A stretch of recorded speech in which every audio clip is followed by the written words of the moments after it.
E eu sei que já tem um vídeo falando sobre isso, vamos só destacar de novo.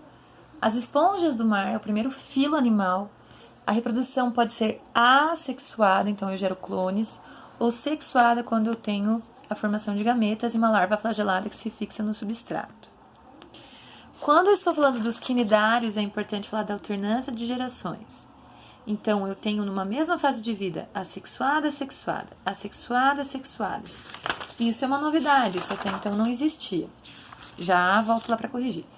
Os plateumintes têm a regeneração ou a autofecundação, no caso da tênia. Então, quer dizer que os gametas, tanto macho quanto fêmea, ficam no mesmo organismo. Ou a reprodução sexuada, mas, digamos assim, entre aspas, convencional. Quando eu falo dos nemateumintes, a partir daqui eu só vou ter reprodução sexuada. Então, a partir daqui, os animais não têm mais reprodução assexuada. Isso também é uma novidade evolutiva. Foquem no ciclo dessas doenças, que é bem importante saber, e vamos começar a corrigir. Vamos lá. Número 1 é o poro de saída, que é o ósculo. Número 2, essa cavidade, que é o átrio. 3 são os poros, que identificam o próprio organismo, neste filo. 4 é a célula que faz a digestão intracelular, chamado coanócito. E 5 que dá resistência ao corpo desse animal, que são as espículas. Então, o coanócito é a célula flagelada, número 4. A abertura superior é o ósculo. Sustentação são as espículas. Os poros é por onde a água entra e a cavidade interna é o átrio. Como que é o fluxo de água? Entra pelos poros, cai no átrio. É filtrado, né, nos coanócitos e liberadas no ósculo. Qual a importância desse fluxo de água? Bom, primeiro que é ali que ele obtém o alimento e depois é ali que ele faz, de certa forma, troca gasosa, mesmo que não tenha um órgão, por isso que eu falo de certa forma, né? Então, passa oxigênio e devolve o gás carbônico que estava nos tecidos. Característica dos poríferos, é lógico que não são das plantas, são animais. Tem células móveis, que são os gametas, e como todos os animais, são pluricelulares heterótrofos. As formas adultas não se locomovem. Por quê? Porque são sésseis, são fixas, é só a fase larval. Aí, diz lá sobre branqueamento de corais. Nós comentamos sobre isso. A mudança climática interfere muito nisso. Se a gente está falando sobre coral, eles são sésseis, eles são pólipos. E claro que eles são dos quinidários, porque o quinidário também tem a fase natante. E por que você acha que a morte das algas pode resultar na perda de uma importante fonte de nutriente para os corais? As algas não são heterótrofos, né? São fotossintetizantes. E aí elas fazem uma troca. Como elas produzem aquele açúcar, esse açúcar é utilizado pelos corais. Se elas não estão mais lá, qual que vai ser a fonte de alimento do coral?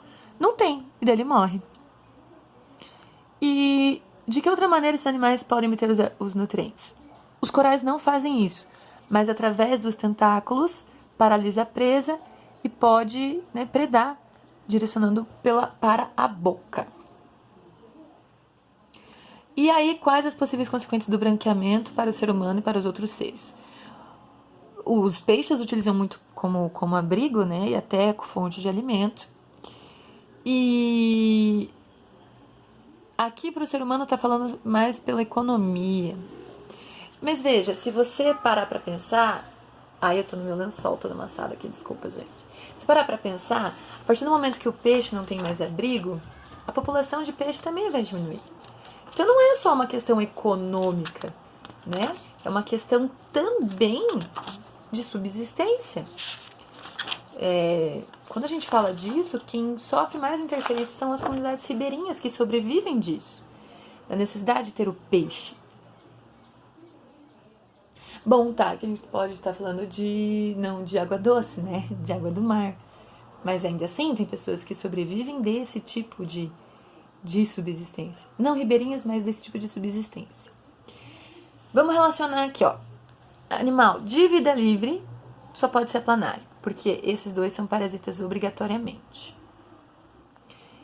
E esse também, que eu não tinha visto. Apresentam ventosas que auxiliam na fixação do animal no tecido hospedeiro. Só pode ser tênia. Por quê? Porque ela tem sistema digestório incompleto, já que ela é plateuminte. Mas pode ser também o esquistossomo, que também é plateuminte, já que observam-se animais machos e fêmeas. A tênia é hermafrodita.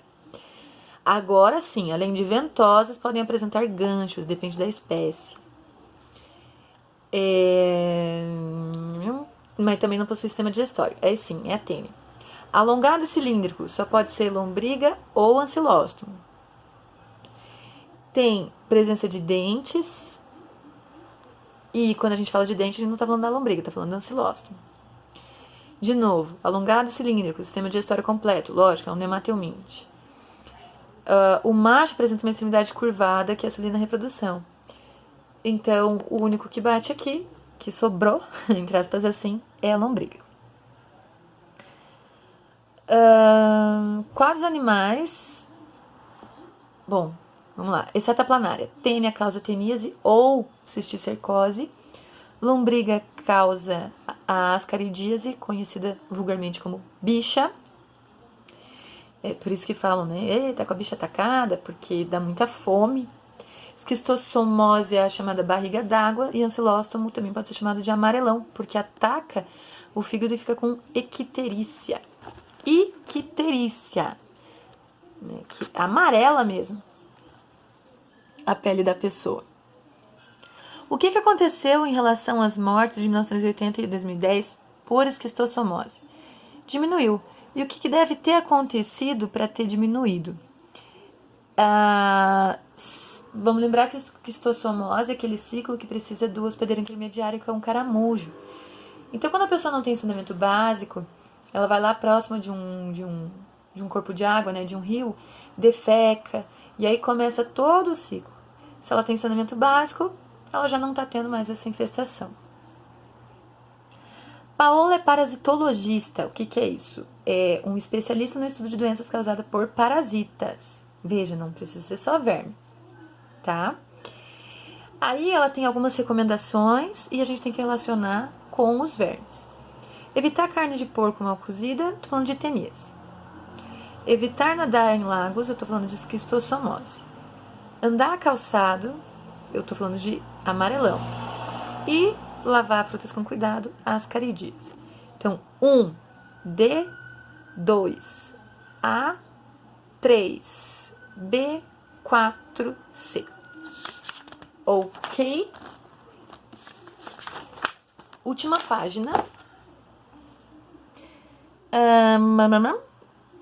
Olha lá que a gente tinha comentado do cisticerco. É só pela Taenia solium, é só pela que infesta o porco. Então, a cisticercose é doença causada por cisticercos. E na teníase, o homem é definitivo. Por quê? Porque fica com o verme adulto lá no intestino. Agora, na cisticercose, ele é intermediário. Por isso que não vai formar a fase adulta. A gente precisa justificar a resposta do item B. Bom, de novo, definitivo porque a gente armazena a forma adulta, intermediário porque a gente armazena a forma larval. Qual a principal diferença entre os meios de contaminação? A teníase é pela carne de porco ou de boi mal cozida ou mal passada. A cisticercose é quando você ingere água, alimentos contaminados com os ovos apenas da Taenia solium, apenas aquela que infecta o porco. Por que a letra da cisticercose é a letra da cisticercose? Porque os sintomas, né, a doença da cisticercose é mais grave que a teníase. Primeiro assim, a teníase, se você faz um processo cirúrgico, dependendo do tamanho do verme, ou se você toma vermífugo, você já resolve o problema. E a cisticercose, ela pode atingir o sistema nervoso. Então, a neurocisticercose pode provocar vários processos neurológicos, como coma, como perda de coordenação motora, dependendo da região que ficam essas larvas. E ela só vai ser retirada com um processo cirúrgico. Porém, se vocês assistirem Grey's Anatomy, não sei qual episódio, e Dr. House também, eles mostram. Às vezes, o cisto cerco está num lugar tão inviável para ser retirado cirurgicamente que é menos danoso deixar ele lá do que tentar tirar. Certo? É isso então.